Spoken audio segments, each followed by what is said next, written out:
Secretaría de Educación Pública.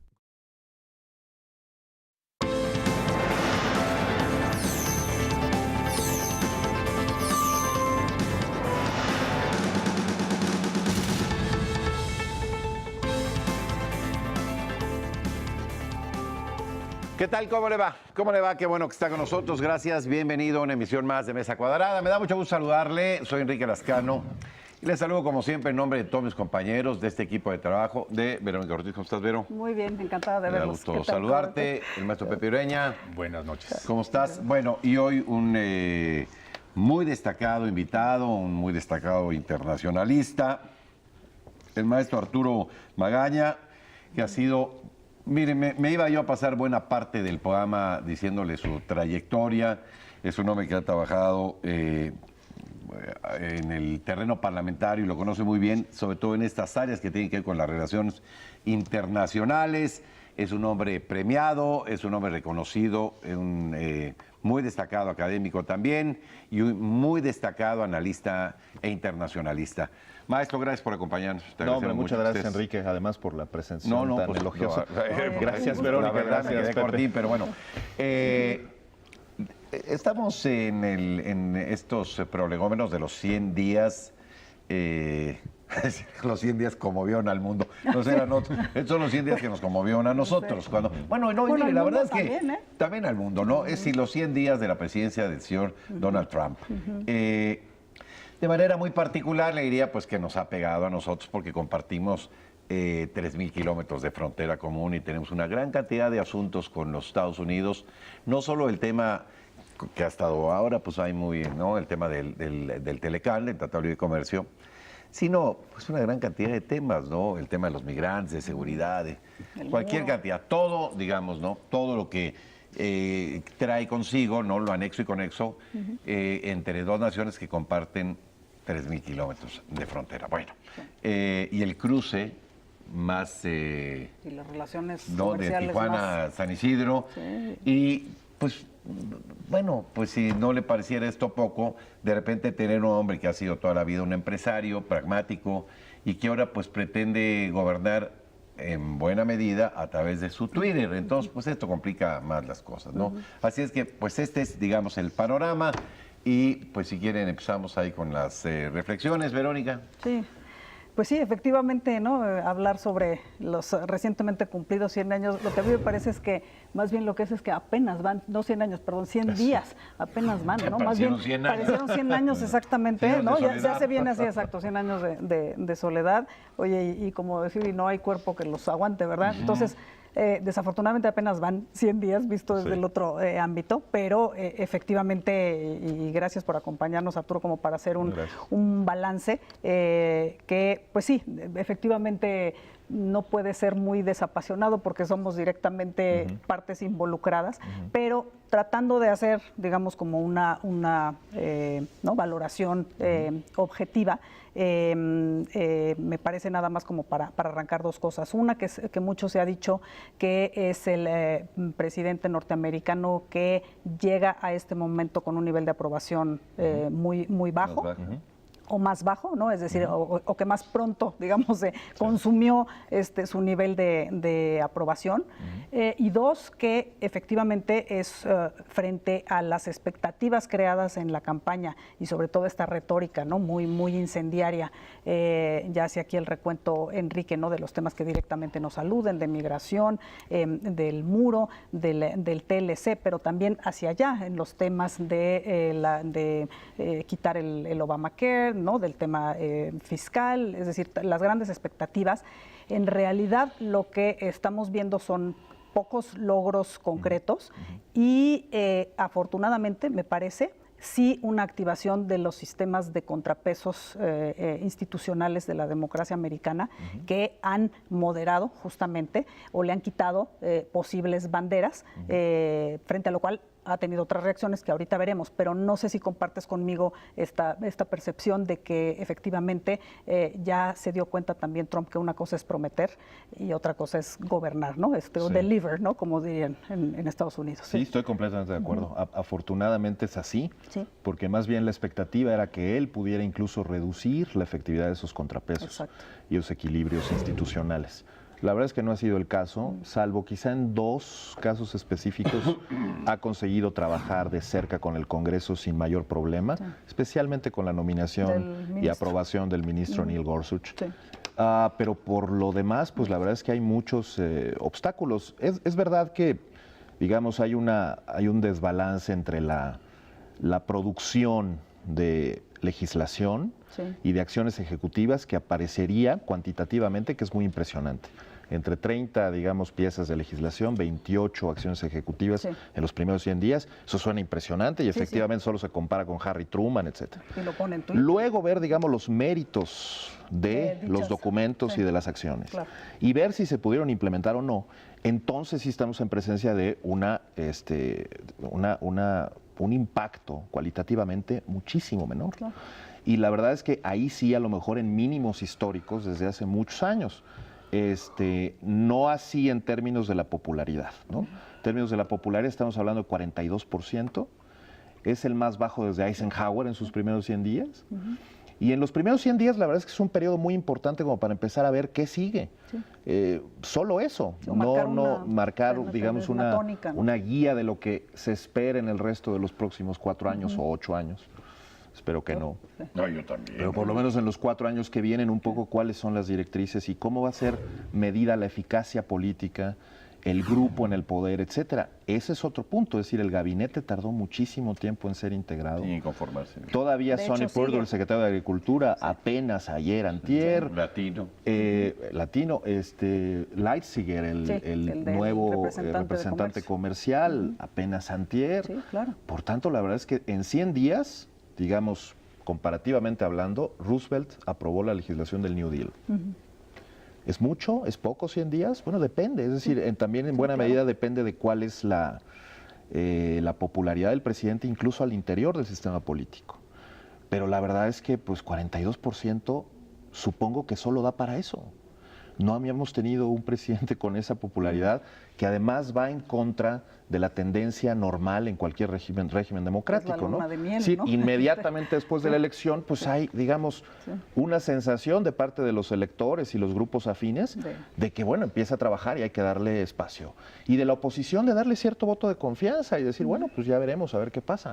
No está ocurriendo por primera vez en muchos años y eso a lo mejor más bien, si pensamos que estos 100 días contienen los elementos claves del resto de la administración de Trump, pues va a ser una administración muy dramática.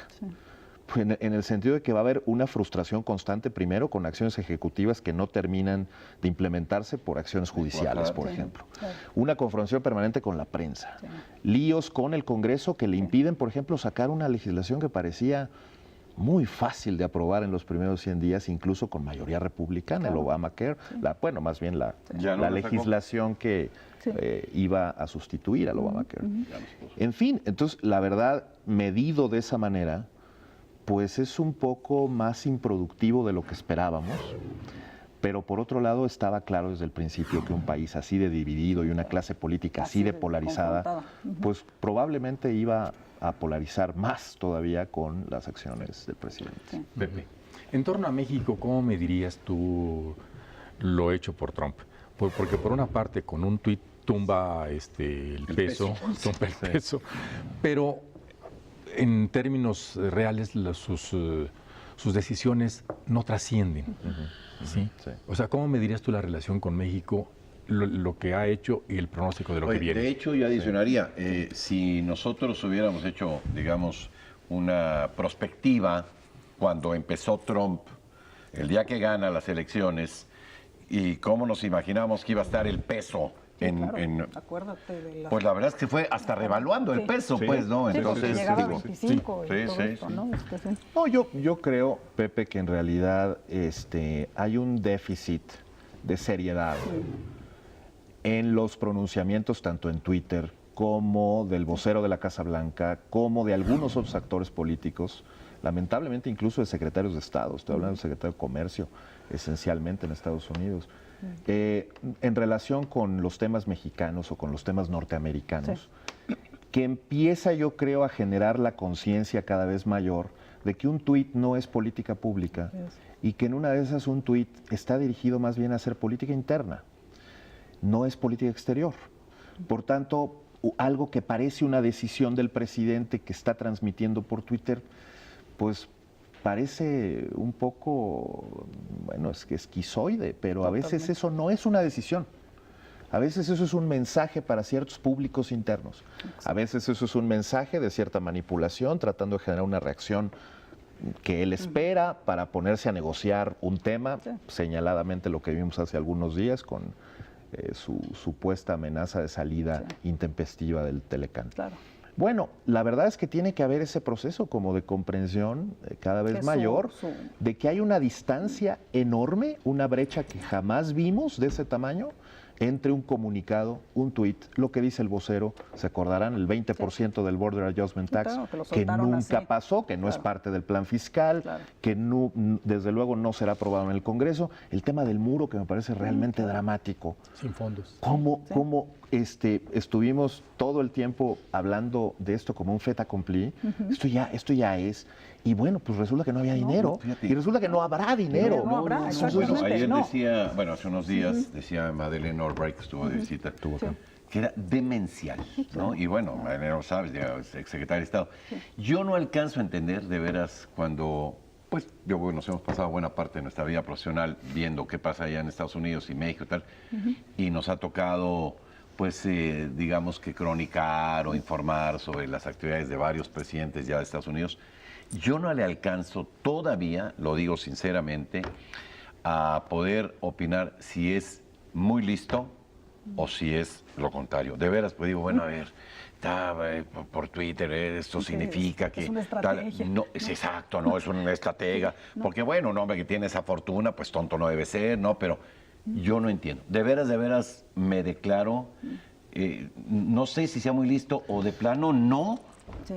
Pues mira, ni idea. Lo cierto ¿Tú es que... Yo tampoco. Bueno, ya eso me tranquiliza. Yo tampoco, y además es un debate en los medios americanos. David Remnick, por ejemplo, del New Yorker, decía pues lo contrario, que no es muy inteligente. Pero hay, digamos, muy buenas interpretaciones de por qué mantiene esta postura, y creo que algunas apuntan a algo que sí es un hecho incontestable. Tiene un desprecio profundo por la clase política. Totalmente.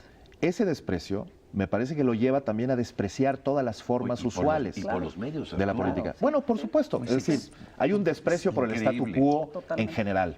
Y ese desprecio por el statu quo lo lleva también a adoptar modelos de acción, medidas o incluso tomas de decisiones que no habíamos visto, porque no son las esperadas, no son las que democráticamente debieran ser premiadas en términos generales. Oye, hasta por las prácticas diplomáticas. Sí, claro. ¿Cómo puedes dejar a una representante de un país con la mano, como Alemania, que te dice, nos damos la mano, y tú volteas para el otro lado? No, y le dices que no. Eso es... No, bueno. Y un poco más tarde recibes al presidente de Egipto, al Sisi, y con él, pues no es un handshake, son muchos. Claro. Son demasiados handshakes, ¿no? Sí. Pero bueno, quizá también hay una intencionalidad, es decir, también no deberíamos de dejar del todo de lado el crédito posible, ¿no? De que pues esto está perfectamente previsto, no acercarse a Angela Merkel porque, pues bueno, ella simboliza un poco lo antagónico de lo que simboliza él, y en cambio al-Sisi pues podría tener puntos de encuentro muy importantes en su constituency. Lo que también es interesante es que Trump no ha perdido gran cosa su base electoral. Exacto, eso te iba a decir. Se mantiene más o menos firme. Según el Washington Post, recientemente 96% de la gente que votó por él mantendría su voto hoy. Así es. Por lo tanto, eso quiere decir que está al menos siendo exitoso en mantener ese respaldo que le puede resultar útil, por ejemplo, para las elecciones que vienen. Sí, de hecho, eso relanzó su, ¿no? Está ya incluso haciendo, ¿no? Buscando financiamiento ya para una reelección. Y a mí algo que me parece muy, muy interesante que dice Arturo, precisamente voy a eso, independientemente de que tengamos dudas de si es justamente muy inteligente y un gran estratega o más bien todo lo contrario, lo que sí es un hecho es que no es un político profesional y al contrario, como dices tú, tiene un profundo desprecio por la clase política, entonces él lo que se empeña es en decir yo no me comporto como un político, pero lo que me parece que también va a acabar, digamos, aterrizando quizá con no buenas consecuencias, es que para ser presidente sí se necesita un oficio político, claro, porque no puedes simplemente, pasarte por alto todas las convenciones que hay en protocolos internacionales y demás. Y no solo eso, sino que Estados Unidos es un sistema presidencialista, pero además con mucho respeto por esa institución. Entonces me parece que en este desprecio que tiene va a acabar desprestigiando a la propia investidura presidencial, y eso yo creo que va a tener o puede tener en algún momento graves, serias consecuencias en el sentido de cómo ven los americanos, los norteamericanos, ¿no? a la institución presidencial. Además, este desprecio por la clase política y este desprecio por las formas políticas merma su eficacia. Claro. Todo el tiempo. Es, digamos, un enemigo interno con el que tiene que lidiar todo el tiempo, justo porque, bueno, no entiende que el presidente está sometido a contrapesos, primero. Digamos, el primer espacio de aprendizaje es que el presidente no puede hacer realmente todo lo que quiere. Sí, no tiene y la primera sensación de frustración creo que son estas órdenes, el Muslim Ban 1, el Muslim Ban 2, la insistencia de generar un Muslim Ban 3, ya el revés que tuvo para quitarle fondos a la ciudad de Santuario. Y en general el revés que podría también sobrevenirle con los temas mexicanos. Hablábamos del muro. Podríamos también hablar del Telecán. ¿Sí? Es como si él fuera la autoridad máxima en materia comercial al exterior en Estados Unidos. No lo es. No. Por la Constitución de los Estados Unidos es el Congreso. Sí. El Congreso le autoriza al presidente a negociar, le dice qué negociar y qué no. El Congreso definitivamente puede o no avalar la renegociación. Por tanto, me temo que no es el actor central de la relación bilateral, no por lo menos en lo que corresponde a temas comerciales. Entonces, no puedes a través de una orden ejecutiva salirte de un... Pues mira, tanto así como salirte... Sí puede dar el anuncio, digamos, pero tiene que pasar por, o tendría que hacerlo, pero además el punto central es que si tú amagas con salirte, la respuesta más contundente sería más bien exigir la decisión. Es como no tener una decisión. Sí. Tú te sales, denuncias el tratado. Sí. Hay un mecanismo, el artículo 2205 del Tratado de Libre Comercio, por el cual pues, se presenta al resto de los socios un documento en donde se dice que ya no estás interesado en participar. Hay 6 meses. Pero no estoy seguro de que eso es lo que realmente quiera hacer Donald Trump. Puede hacerlo, digo, finalmente está bien. Puede hacerlo, pero si no, ¿para qué hizo lo que hizo? Ahora, ese es el tema. Yo, cuando él habla de... Me llamaron mis amigos, ¿no? Siempre habla de muy buenos términos, ¿no? Amigos que yo quiero mucho y estimo y tal. Yo le han de haber hablado, señor presidente, seamos serios, ¿no? Claro. Porque estamos hablando de la economía de 1,000 millones de seres humanos. Entonces, estas puntadas de usted, estoy suponiendo, estas puntadas usted de no me salgo, tal, le cuestan a Canadá, a ustedes mismos y a nosotros una gran cantidad de dinero. Totalmente. Entonces, seamos serios, ¿no, Pepe? Claro que sí. Oye, y yo sigo con lo que mencionabas, que no es el actor central. Sí. A pesar de sus órdenes y todo lo que ha hecho, la economía estadounidense avanza. Sí. Se genera empleos, crece. Sí. Está jalando un poco también a la economía mexicana, que eso es un buen signo. Sí. Entonces, no hace falta que aprenda a hacer política ni a gobernar. Tiene mucha gente ¿para qué? Que trabaja con él. No sé, Pepe, porque hay una inercia. Digamos, trabaja el comercio, como mencionabas, como inercia. Sí, y todavía hay una inercia positiva de una economía funcional y en recuperación que dejó la administración pasada. Sí, que venían con ese impulso. No estamos viendo todavía los efectos de las decisiones económicas de Donald Trump. Hay que esperar, por ejemplo, a que sea aprobado, si es que es aprobado, otra vez este dilema, su plan fiscal, por ejemplo, y ver cómo operan, digamos, las implicaciones de algunas decisiones ya tomadas sobre temas regulatorios. Que yo te diría, por ejemplo, los temas regulatorios es como un éxito muy modesto de Trump, poco visto, pero realmente celebrado por algunos círculos empresariales, desde luego. Pero la verdad es que no estamos viendo todavía la administración Trump y sus efectos en la economía.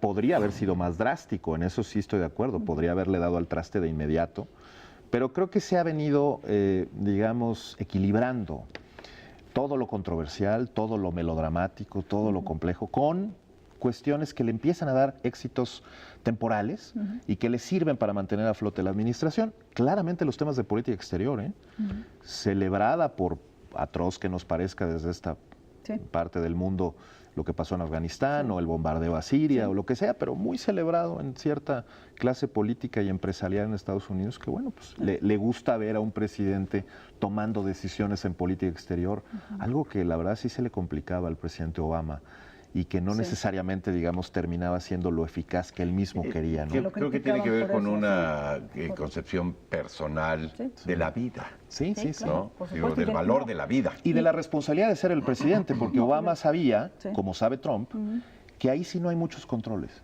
En política exterior y de defensa no hay muchos controles, no hay muchos contrapesos institucionales. No, ahí decides lanzar un ataque. Tú lo decides, tú eres el jefe de Estado y por lo tanto tú lo puedes hacer. Es el comandante también de las Entonces había, digamos, ahí un efecto moderador de la propia decisión de Obama, que creo que sí le restó en su momento puntos. Y eso, como bien dices, finalmente el pueblo norteamericano es un pueblo muy belicista, entonces cuando hay un tema de mostrar fortaleza, ¿no? Y sobre todo militar, ¿no?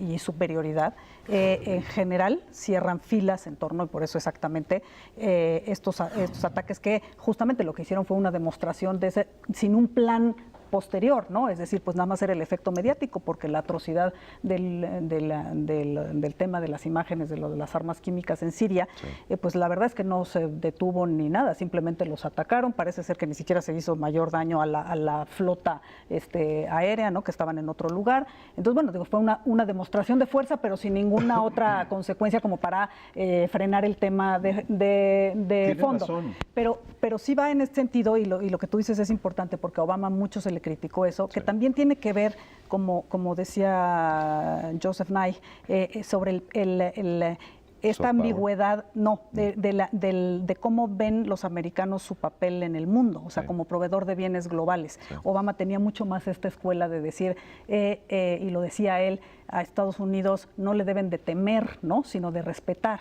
Y Trump es al revés, ¿no? Trump es más bien de que pues a mí no me importa si nos respetan o no, a nosotros nos van a tener miedo y los vamos a someter. Entonces es esta visión totalmente contrastante. Bueno, y ahí ¿no? se explica el incremento enorme en el presupuesto de defensa. Por supuesto, porque ¿no? La visión de Obama era justamente de un Estados Unidos mucho más contenido, ¿no? Mucho menos soberbio, ¿no? En ese sentido. Y la visión de Obama creo que era mucho más de las doctrinas y las coherencias internas de las decisiones de política exterior. Lo que hizo Trump en Siria fue desdecirse de lo que había venido ofreciendo en relación con Siria desde la campaña, desde los debates presidenciales. ¿Y cómo de un día para otro? Se ofrecía que la prioridad era el Estado Islámico. El Estado Islámico no fue quien perpetró el asalto, fue el gobierno sirio. Gobierno sirio al que le ofreció durante el debate, durante las campañas, durante buena parte del principio de su administración, su apoyo, respaldo, su amistad, etcétera. Justo porque la prioridad era otra, el Estado Islámico. No es un personaje al que le importen demasiado esos compromisos verbales. Totalmente. O puede decir una cosa un día y al día siguiente mientras hacer otra. tanto resulta eficaz. A lo mejor mide que la eficacia de la campaña con sus votantes. Con sus votantes era ofrecer destruir al Estado Islámico. Pero la eficacia de su gobierno, del respaldo político a su gobierno, público a su gobierno, era más bien después de la masacre y el CNN effect de las imágenes de todos estos niños, en fin. Tener una respuesta contundente, así fuera a costa de su relación con Rusia, que pues no se supone que le importaba. Era la que había cultivado más, ¿no? Yo ahí sigo pensando que hay un proceso ahí medio de, vamos a parecer que estamos enojados, ¿no? Un ratito. Claro. No me parece en realidad un pleito real. Cuando veía uno aquellos tiempos de la Guerra Fría, ¿no? De Brezhnev, Podgorny, todos estos jerarcas soviéticos que verdaderamente te ponían a temblar, porque ahí sí decías, realmente el equilibrio nuclear, se puede romper, ¿no? Me parece que hoy hay más. Y esto que decías tú, Vero, de estos ataques, pues los hemos visto a lo largo de todas las administraciones, ¿no? Lo hizo Reagan, lo hizo Clinton también, lo hizo Bush padre, Bush hijo, de repente atacar Libia, mandar un tal, lo hizo Clinton en la ex Yugoslavia, es decir, Sí, y sin embargo, con una seriedad que no tiene el decision making process, digamos, el proceso de toma de decisiones de Trump. ¿Por qué? Porque lo que sabemos es que la decisión se tomó poco antes de que disfrutara el presidente con el presidente chino de una magnífica pieza de pastel de chocolate. Así es como lo contextualiza el presidente. No, con el más maravilloso pastel de chocolate. Con el más maravilloso pastel de chocolate le expliqué que, que habíamos tomado esa decisión. En fin, no es... El déficit de seriedad es muy profundo. Es increíble. Y no creo que eso sí pueda ser atribuible, digamos, a una actuación o a una interpretación, digamos, mucho más calculadora, sofisticada, maquiavélica. No, parece que ese es el retrato. Parece que ese es bastante espontáneo. Ese es el retrato, ¿no? Creo que es bastante espontánea. Eso es también lo preocupante, es decir, que de bote pronto. ¿Qué podemos esperar para lo que sigue? Pues un poco más sorpresas, un poco más distancia entre lo que se dice y lo que se hace, y un poco más caos en el procesamiento e implementación de decisiones que no se pueden implementar, porque algunas son inviables desde el punto de vista financiero, desde el punto de vista político, desde el punto de vista institucional. Jurídico. Hoy día el gobierno no es perfectamente funcional, todavía no tiene subsecretarios, que son, digamos, la parte operativa del gobierno. Es como la ley secundaria en las normas, ¿no? Sí, pero sin ellos realmente no hay operación política, ¿no? Entonces, la verdad, va a ser un proceso largo, sí. Oye, bueno, sí, tú hablas de déficit de seriedad, que es una de las partes. Y yo aterrizo un poco en México. Hablas también de la parte inercial de Obama, o sea, la economía sigue avanzando, siguen las condiciones. En el caso de México parece ser que se intentó establecer un mecanismo diplomático que no destruyera la relación de golpe con México. Inclusive Roberta Jacobson, la embajadora, renunció antes de tiempo, antes de que él llegara al poder, renunció eso, y sin embargo no hay designación. Esto permite que las cosas avancen. ¿Esto le favorece a México? La indefinición no podría favorecernos nunca en general. Creo que es más fácil, es mejor lidiar con certezas que lidiar con incertidumbre permanente. Y hemos venido lidiando con la incertidumbre permanente. La verdad, no solo la Cancillería mexicana, las cancillerías del resto del mundo se reúnen para discutir cómo están enfrentando esto, que realmente es inédito y que no tiene parangón, ¿no? Pero la verdad es que para el caso mexicano, pues es todavía bastante peor, porque hay asuntos de constante administración, de constante respuesta, la frontera, los temas migratorios, los temas comerciales. Argentina, ¿no? Exacto, es decir, pues, si alguien lo puede administrar mejor, pues podría ser Brasil, exacto. O incluso los asiáticos. Entonces, para nosotros la presión constante, pues es realmente tratar de encauzar los diálogos, primero multiplicando el número de actores involucrados. Claro. Insisto, no puede ser Trump el interlocutor para todos los temas que importan a México. No puede serlo y no lo es. Es decir, hay que buscar espacios, insisto, dentro del gobierno, pero también dentro del Congreso, los actores locales, generar esa estrategia de acercamiento con gobiernos estatales. Sobre todo la frontera sur de Estados Unidos. La frontera, etcétera. Entonces, a mí me parece que sí se ha hecho ese esfuerzo en ese sentido. Sí, o sea, me parece que lo que se ha estado justamente trabajando es a nivel justamente de secretarios de Estado. También es muy difícil cuando apenas te están ratificando nombramientos de tus homólogos, porque pues con quién hablas, pero efectivamente se trataba de hablar, digamos, con los adultos, ¿no? De acá del gobierno, que pues sí los hay allá, y con estos grupos también de empresarios, de legisladores, sobre todo dentro del mismo Partido Republicano. Pienso en alguien como McCain, por ejemplo, que ha sido totalmente claro en que no se puede, eliminar el Tratado de Libre Comercio porque estados como el de Arizona, como el de Texas, etcétera, viven literalmente. Entonces, bueno, ahí hay unas resistencias muy importantes dentro del propio partido que pueden frenar este tipo de bravuconadas, ¿no? Entonces, lamentablemente se nos acabó el tiempo. Sí, hombre, podríamos aquí. Podríamos seguir mucho tiempo, porque aparte, pues, la expertise... Para los 200 días. Para los 200 días. Nos vemos, Maestro Magaña. Seguro que sí. Para los 200 y 300 días. Arturo, mil gracias. No, muchas gracias a ustedes. Gracias, maestro Arturo Magaña. Gracias, Verónica. Gracias a ustedes. Pepe Ureña. Buenas noches. Saludamos a Javier, no subo hoy, pero le mandamos un abrazo hasta Londres. Sí. Yo soy Enrique Lascano y en nombre de todos mis compañeros de este equipo de trabajo, que tenga usted lo que resta de una aventura. Hasta la próxima.